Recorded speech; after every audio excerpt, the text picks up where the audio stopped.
உலகில் முதலாக பல் துலக்கியவர்கள் பாபிலோனியர்களும் எகிப்தியர்களும் தான். கிமு 3500 காலகட்டத்திலேயே பல் துலக்க ஆரம்பித்து விட்டார்கள். ஆனால் 10,000 ஆண்டுகளுக்கு முன்பே சிந்து சமவெளி பகுதிகளில் பல் சிகிச்சை செய்யப்பட்டதற்கான ஆதாரங்கள் கிடைத்திருக்கின்றன என்றால் நம்புவீர்களா? ஆனால் அதுதான் உண்மை. ஆக மொத்தம் பல் துலக்குவதற்கு முன்பே பல் சிகிச்சை தொடங்கி இருக்கிறது.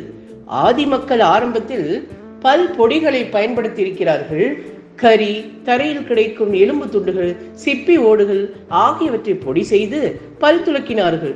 அடுத்து சில 1000 ஆண்டுகள் கழித்து உப்பு, வினிகர், தேன் கலந்த ஒரு கலவையை கொண்டு பற்களை சுத்தம் செய்தார்கள். கிமு 1600களில் சீனர்கள் மரத்தின் குச்சிகளை உடைத்து அதன் நுனியில் பிரஷ் போன்று செய்து பல் துலக்கினார்கள். வாயில் நல்ல நறுமணம் இருக்க வேண்டும் என்பதற்காக நறுமணம் கொண்ட மரங்களின் குச்சிகளை தேடி பிடித்து அதனை பிரஷாக மாற்றி விற்பனை செய்தார்கள். இதுதான் பல் துலக்கும் தொழிலின் முதல் வணிக பொருளாகும். பண்டைய எகிப்தியர்களின் கல்லறைகளில் கூட இறந்தவர்களின் உடலோடு இந்த பல் குச்சிகளையும் சேர்த்தே புதைத்திருக்கிறார்கள்.